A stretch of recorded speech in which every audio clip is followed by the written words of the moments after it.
अस्सलाम वालेकुम बेटा। चैप्टर नंबर 4 जैसा कि हमने स्टार्ट किया हुआ था, आज उसका टॉपिक है interconversion of potential energy into kinetic energy. कि अगर एक जिस्म को एक स्पेसिफिक हाइट से छोड़ा जाए तो हाइट की वजह से उसके पास होती है पोटेंशियल एनर्जी। जैसे जैसे जिस्म नीचे की तरफ आता है ज़मीन की तरफ, तो उस वक्त उसकी वो पोटेंशियल एनर्जी काइनेटिक एनर्जी में बदलती है। तो ये स्पेसिफिक केस आपके सिलेबस के अंदर डिस्कस किया गया है। बाकी जितने भी हमारे बोर्ड्स हैं उनके अंदर जस्ट थ्योरेटिकली तौर पर इसको डिस्कस किया गया है, लेकिन पीटीबी के अंदर इसे मैथमेटिकल रिलेशन से एक्सप्लेन किया गया है। तो मैं मैथमेटिकल रिलेशन से आपको एक्सप्लेन करा के दे रहा हूँ। उसकी वजह यह है कि ये ज़्यादा बेहतर है, आसानी से आपको समझ आ जाएगा। लॉन्ग क्वेश्चन के तौर पर भी आ चुका है ये टॉपिक आज का आपका। तो एक जिस्म को अगर हाइट से छोड़े किस तरह से उसकी पोटेंशियल एनर्जी काइनेटिक में बदलती है, और फिर हमने law of conservation of energy apply करना है जो हमें ये कहता है कि किसी भी जिस्म के अंदर एनर्जी हमेशा अपनी एक शक्ल से दूसरी शक्ल में तो तब्दील हो जाती है, लेकिन उस जिस्म के लिए वो एनर्जी, टोटल एनर्जी जो उसकी होगी वो कांस्टेंट रहती है। तो इसे हमने अप्लाई करना है। तो स्टार्ट करते हैं बेटा। लेट्स से फ़र्ज़ कर लेते हैं एक जिस्म है जिसका मास है m। इसे हमने अर्थ से, ये ज़मीन ग्राउंड लेवल कंसीडर कर लें, इससे एक स्पेसिफिक हाइट के ऊपर हमने यहाँ पर ठहराया हुआ है। अब इस मास के लिए पहली जो हमने कंडीशन कंसीडर करनी है बेटा, ये मास रेस्ट की हालत में है। मतलब कि आपने इसे पकड़ा हुआ है एक हाइट के ऊपर, स्पेसिफिक पॉइंट। जैसा कि ये पॉइंटर मैंने इसे ग्राउंड लेवल से एक स्पेसिफिक हाइट तक उठाया हुआ है। अब इसके पास ये पोटेंशियल एनर्जी है। जब इसको छोड़ेंगे तो किस तरह से इसकी पोटेंशियल एनर्जी काइनेटिक में बदलेगी। ठीक है बेटा, 3 पोजीशंस के ऊपर हम इसकी एनर्जी को ऑब्जर्व करेंगे। पहली पोजीशन है बेटा ए, जहाँ पर आपने उसे रेस्ट की हालत में ठहराया हुआ है। फिर दूसरी पोजीशन कोई इंटरमीडिएट पोजीशन होगी, दरमियानी कोई पोजीशन होगी, जहाँ पर हम फिर इसकी एनर्जी को ऑब्जर्व करेंगे कि क्या कुछ एनर्जी इसके पास है। सी पॉइंट, सी पोजीशन वो पॉइंट है जहाँ पर ये अर्थ से जाकर टकराएगा, ज़मीन से टकरा जाएगा। तो 2 केसेस हैं हमारे पास। पहला केस ये फ़र्ज़ कर लेते हैं जब इस जिस्म को छोड़ते हैं तो किसी किस्म की एयर रेजिस्टेंस नहीं है। तो पहला case when air resistance is neglected, उस वक्त तीनों पोजीशन के ऊपर अगर इसकी एनर्जी को ऑब्जर्व करना चाहें, सबसे पहले पोजीशन के ऊपर अगर ए पोजीशन के ऊपर ऑब्जर्व किया जाए, जिस्म की पोटेंशियल एनर्जी की डेफिनेशन के मुताबिक फोर्स इसके ऊपर जो एक्ट करती है बेटा वो वेट की फोर्स है, और इसे हमने चूँकि एक स्पेसिफिक ग्राउंड लेवल से एच हाइट तक एक ख़ास स्पेसिफिक पोजीशन के ऊपर रखा हुआ है, तो फोर्स और डिस्प्लेसमेंट इसका एच है और फोर्स वेट की है, तो पोटेंशियल एनर्जी mgh हम ऑलरेडी इसे अपने साहब का लेक्चर के अंदर देख चुके हैं। जबकि काइनेटिक एनर्जी इसकी ज़ीरो होगी। उसकी वजह यहाँ आ जाए। काइनेटिक एनर्जी का फार्मूला बेटा हमारे पास होता है 12 mv²। अब बॉडी रेस्ट की हालत में है ए पोजीशन के ऊपर, अभी हमने कहा तो रेस्ट की हालत में है, there is no change in position, तो ना ही तो इसके पास डिस्प्लेसमेंट होगा ना ही इसके पास वेलोसिटी होगी। अगर वेलोसिटी नहीं है तो काइनेटिक एनर्जी बेटा यहाँ से ज़ीरो हो जाएगी, इसीलिए हमने लिखा काइनेटिक एनर्जी ज़ीरो है। अब आगे फर्दर गौर करें, अगर टोटल एनर्जी का रिलेशन लिखेंगे तो law of conservation of energy के मुताबिक ये हमेशा उसके पोटेंशियल एनर्जी और काइनेटिक एनर्जी का सम होगा। वैल्यूज़ को पुट कर लें, टोटल एनर्जी में potential energy mgh plus kinetic energy zero. तो टोटल एनर्जी जिस्म की ए पॉइंट के ऊपर देखें mgh, और यहाँ से एक बात को गौर करें, the whole energy of the system और a body is potential energy. The whole energy of body is potential energy. ठीक है बेटा। अब इस जिस्म को छोड़ दें, ये हरकत में आ जाएगा, मूव करता हुआ यही जिस्म बी पोजीशन के ऊपर पहुंचता है। लेट्स से फ़र्ज़ कर लेते हैं जब ये बी पोजीशन के ऊपर पहुंचता है तो ये डिस्प्लेसमेंट x कवर करता है, x डिस्प्लेसमेंट ये कवर करता है। अब हमने इसकी काइनेटिक एनर्जी और पोटेंशियल एनर्जी का कैसे रिलेशन लिखना है, यहाँ आ जाए। पोटेंशियल एनर्जी mgh, गौर कर लें टोटल स्पेसिफिक पोजीशन के ऊपर जो इसकी हाइट थी वो h थी। अब x डिस्टेंस ये कवर करके आया है, तो रिमेनिंग जो डिस्प्लेसमेंट होगा फाइनल माइनस इनिशियल, तो H माइनस एक्स आएगा। तो इसीलिए पोटेंशियल एनर्जी के रिलेशन के अंदर displacement H minus x put किया जाएगा बेटा, अब जो इसके पास डिस्टेंस है, ठीक है।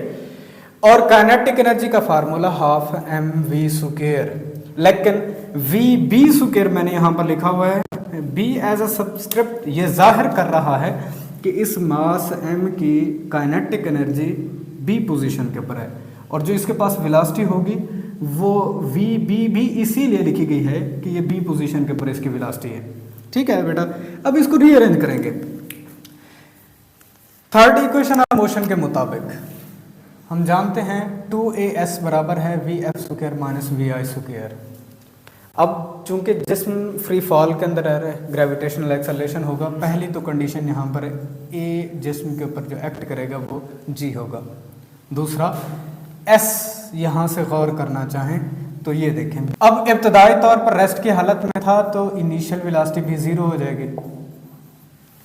ये कंसिडरेशन के बाद 2 ए की जगह पर हमने जी को पुट करना है, और यहाँ पर देखें जितना डिस्प्लेसमेंट ये कवर करके आया है, डिस्प्लेसमेंट बेटा इसका होगा x के बराबर, ठीक है।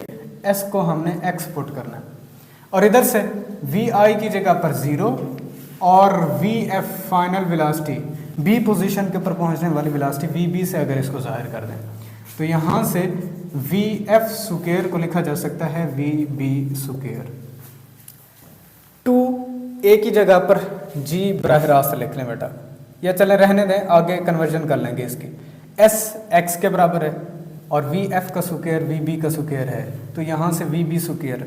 अगर काइनेटिक एनर्जी के इसी फार्मूला को रीअरेंज करें, देखिए 1/2 वैसे, m वैसे का वैसे, वी बी की जगह पर इसकी वैल्यू को पुट कर देते हैं 2ax, 2 से 2 कैंसिल आउट हो जाएगा। a ग्रेविटेशनल एक्सेलरेशन है, बदल लें तो mgx के बराबर इसकी काइनेटिक एनर्जी होगी। किस पॉइंट के ऊपर, किस पोजीशन के ऊपर? बी पोजीशन के ऊपर।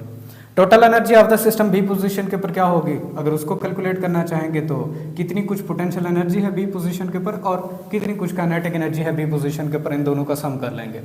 मजीद total energy mgh minus x अभी हमने कैलकुलेट की थी पोटेंशियल एनर्जी बी पोजीशन के ऊपर, और वहीं काइनेटिक एनर्जी mgx के बराबर है। mg को h से भी मल्टीप्लाई कर लें और mg को माइनस एक्स से भी मल्टीप्लाई कर लें।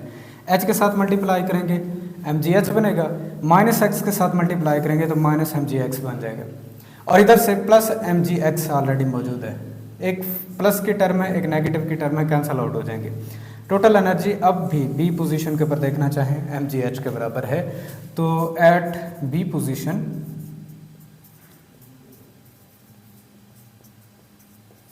energy of body is potential energy बेटा, ठीक है। तो ये बी पोजीशन के ऊपर हमने इसकी कैलकुलेशन कर ली।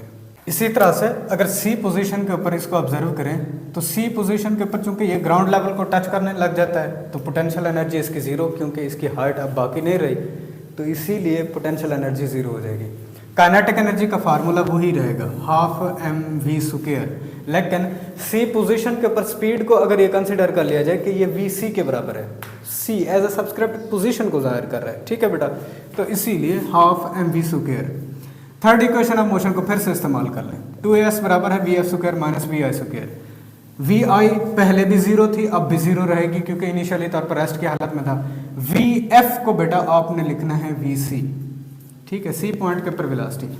आप वी एफ स्क्वायर बनाना चाहेंगे तो ये वी सी स्क्वायर के बराबर होगा।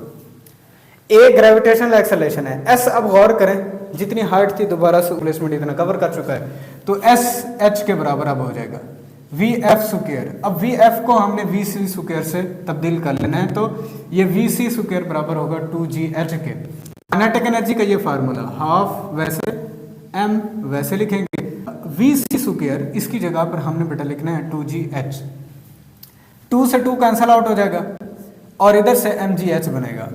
Total energy at the C point क्या होगा? Potential energy at the C point plus kinetic energy at the C point. Potential energy C point के पास 0 और काइनेटिक एनर्जी सी पॉइंट के पर mgh बराबर है mgh के। अब गौर कर लें जब जिस्म सी पॉइंट के ऊपर पहुंचता है तो इसकी काइनेटिक एनर्जी mgh के बराबर हो गई है। हालांकि जब जिस्म को ड्रॉप किया जा रहा था तो उसके पास पोटेंशियल एनर्जी mgh की सूरत के अंदर थी। यहाँ से एक बात वाज़ेह होती है कि एक स्पेसिफिक हार्ट के ऊपर जिस्म के पास अगर पोटेंशियल एनर्जी थी तो वो तब्दील होते होते होते आखिर के अंदर उसके पास काइनेटिक एनर्जी की सूरत के अंदर सामने आती है। तो ये था बेटा स्पेशल केस, पोटेंशियल एनर्जी कैसे कन्वर्ट हो जाती है काइनेटिक एनर्जी के अंदर। अब एक सवाल मेरा आपसे भी है कि अगर जिस्म को बजाय कि हम यहाँ से ड्रॉप करने के ऐसे ऊपर की तरफ आएंगे तो अब चेंज क्या करेगा किसके अंदर, मतलब क्या अब भी पोटेंशियल एनर्जी काइनेटिक एनर्जी में बदल रही होगी या काइनेटिक एनर्जी बदलेगी पोटेंशियल एनर्जी के अंदर। तो ये मेरा आपसे सवाल है, इसके ऊपर गौर कीजिएगा।